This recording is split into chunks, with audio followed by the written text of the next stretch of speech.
The Calgary Flames split their weekend tilts in a shutout and one heck of a performance against the Edmonton Oilers.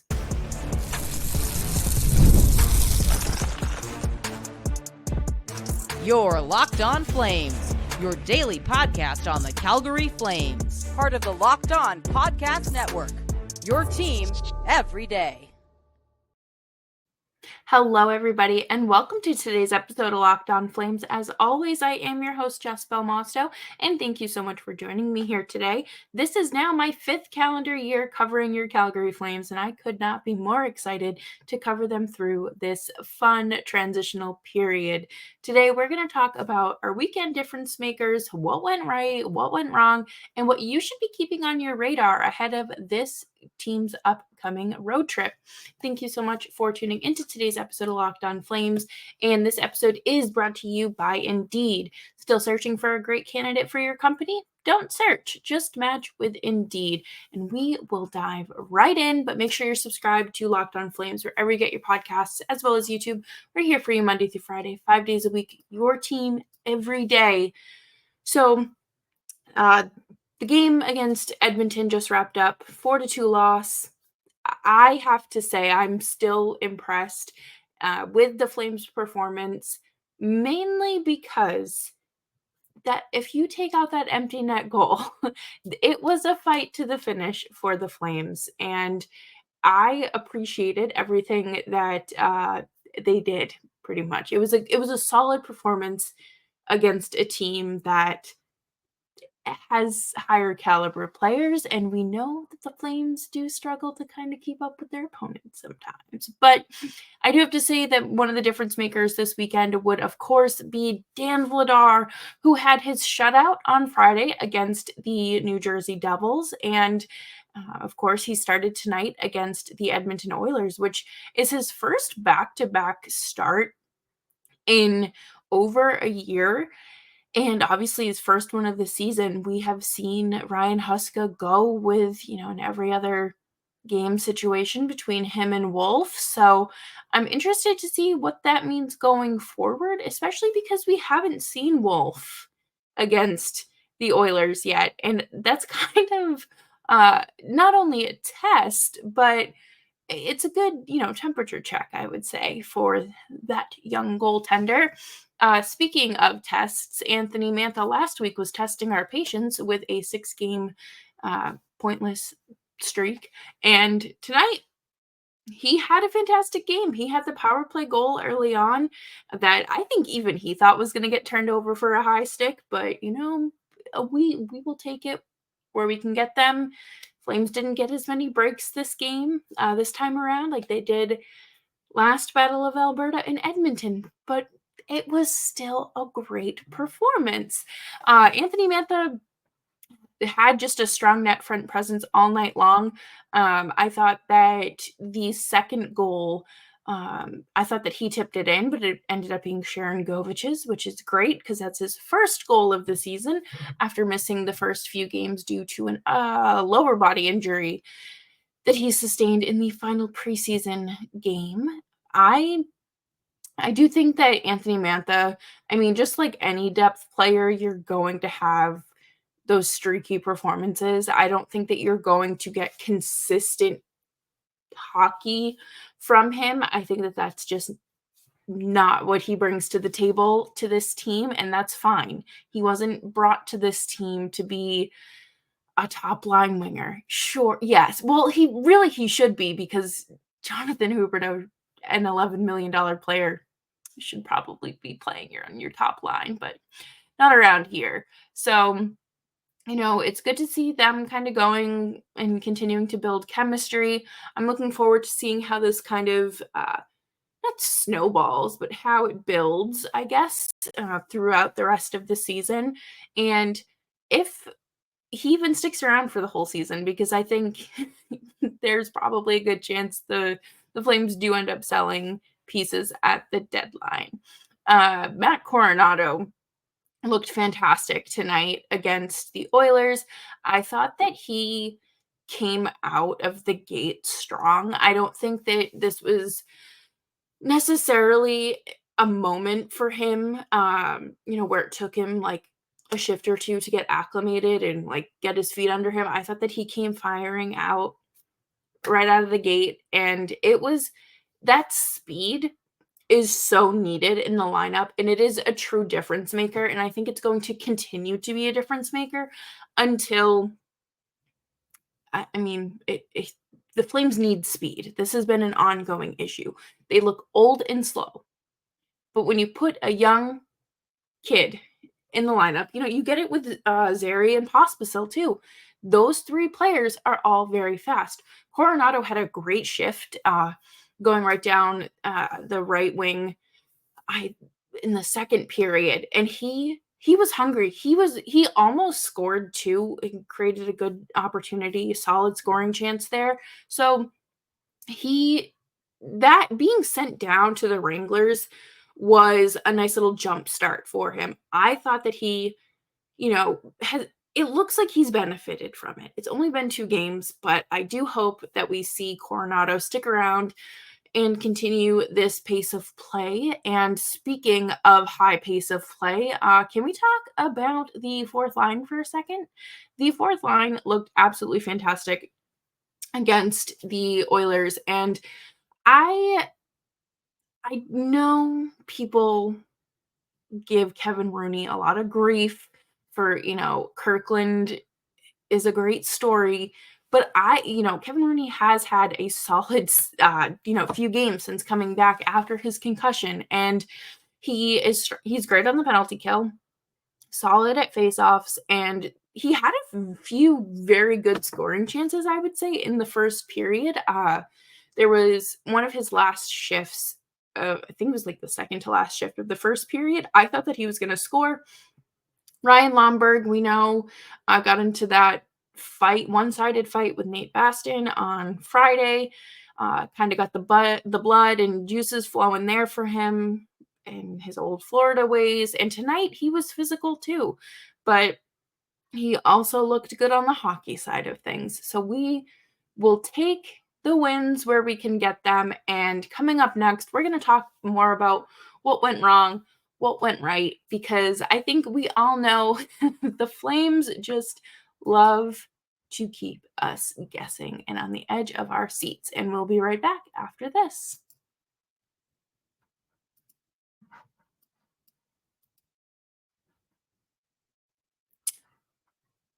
Prize Picks is the best place to get real money sports action.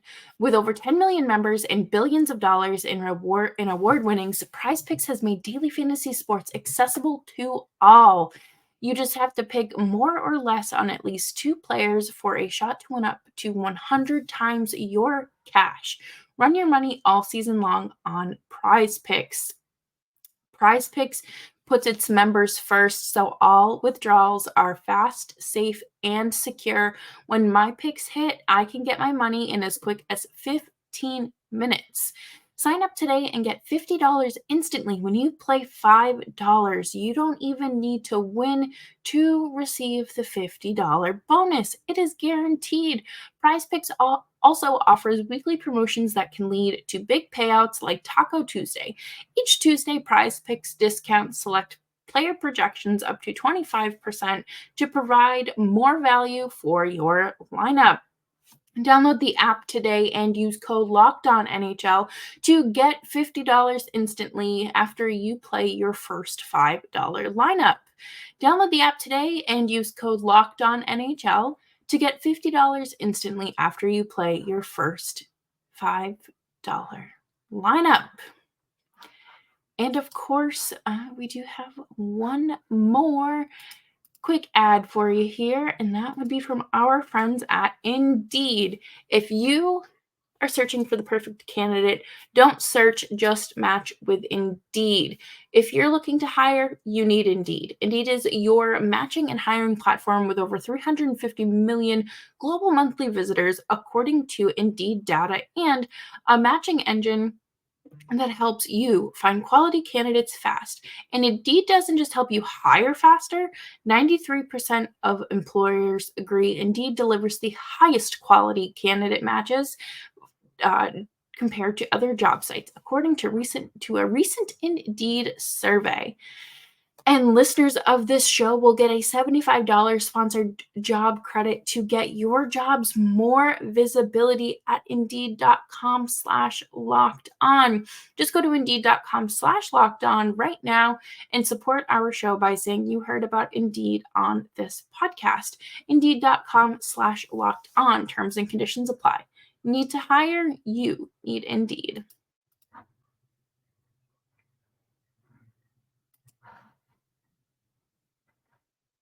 Thanks everyone for hanging out with me today on Locked On Flames.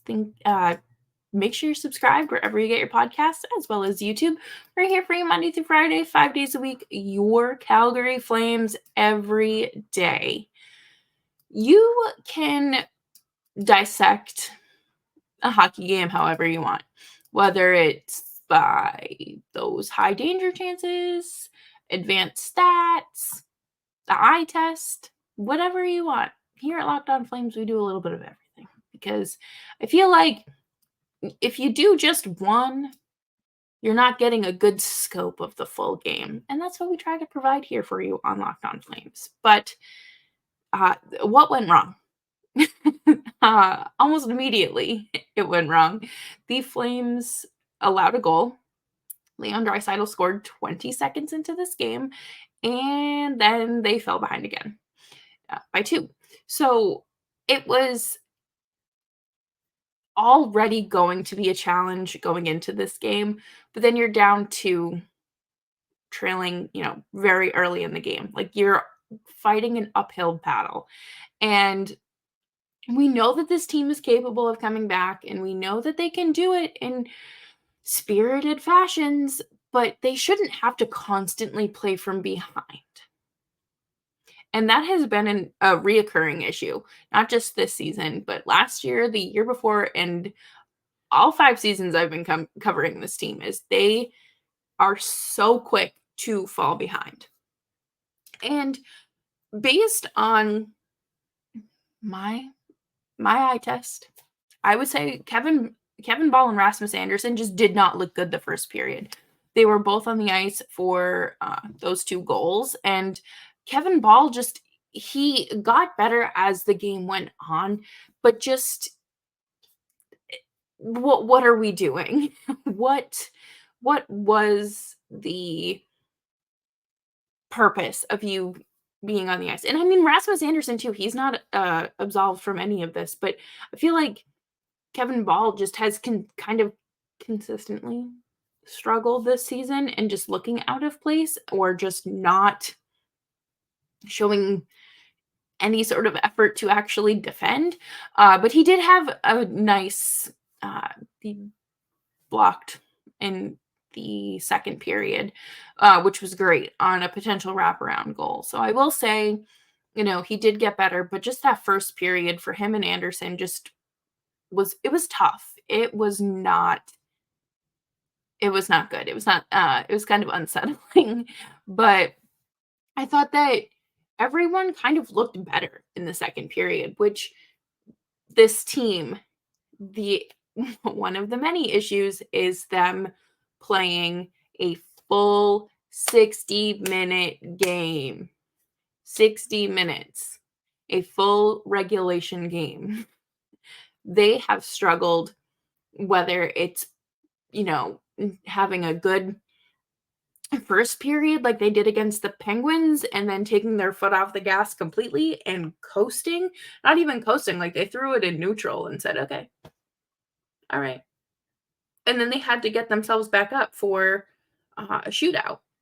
So it's just hard to constantly have that be a talking point, because they're the only ones that can do better.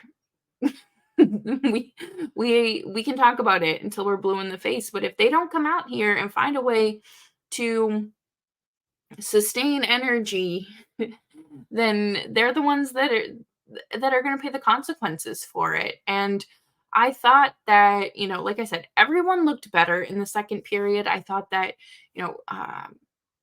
Sharangovich looked good. Kuzmenko had some of his best shifts this season in the second period.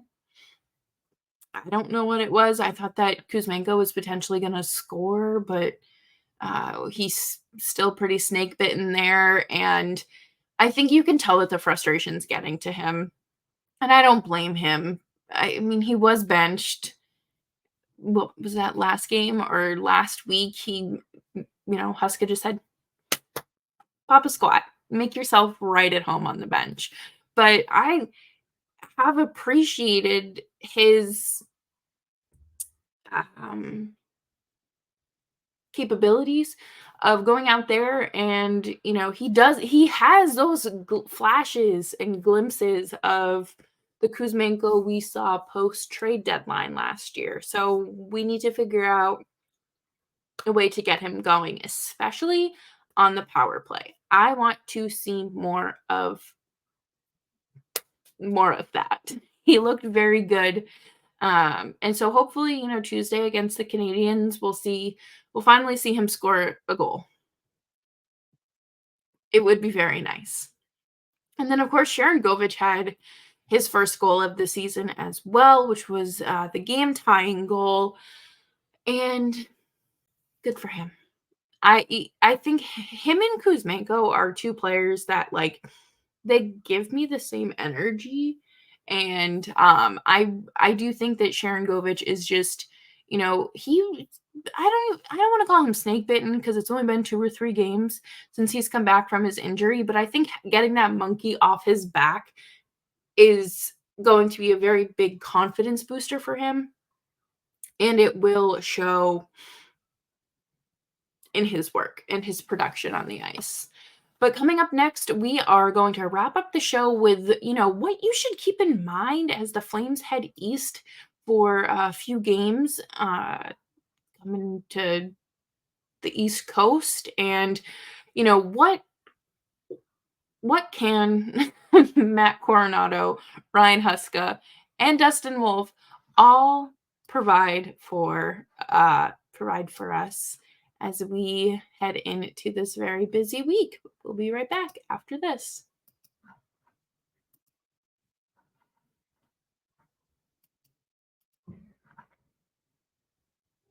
Listen up, renters. Ever feel like you're stuck in this loop of paying rent payments, just watching your money vanish into thin air? It's time to turn the rent game around and start earning some serious rewards. And that's where Built Rewards come in. Built is breaking ground as a neighborhood rewards program that hooks you up with points on your rent. Every month, pay your rent and watch the Built points roll in. Use these points to jet off on a dream vacation. Put your points towards a flight or a hotel stay with 500 plus airlines and 700,000 hotels and properties. Pay rent hassle-free through the Built Rewards app. Your rent game just got a major upgrade. Built points have been consistently ranked the highest value point currency by the Point Guy and Bankrate. Join today,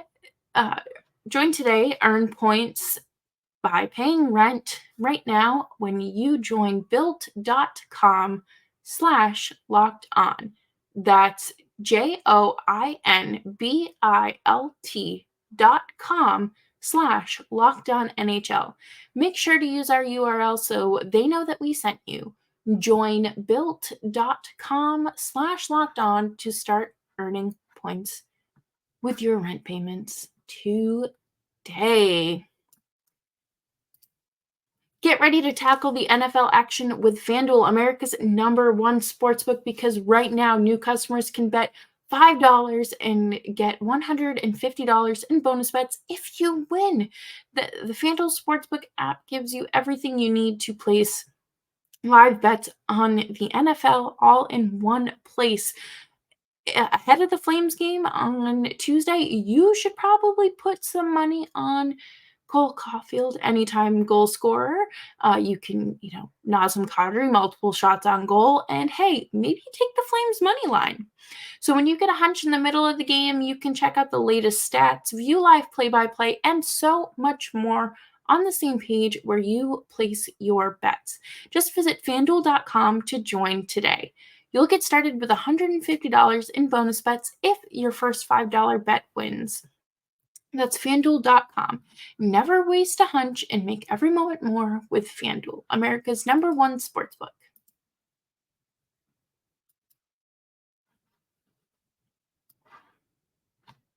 Thanks everyone for hanging out with me today on Locked On Flames.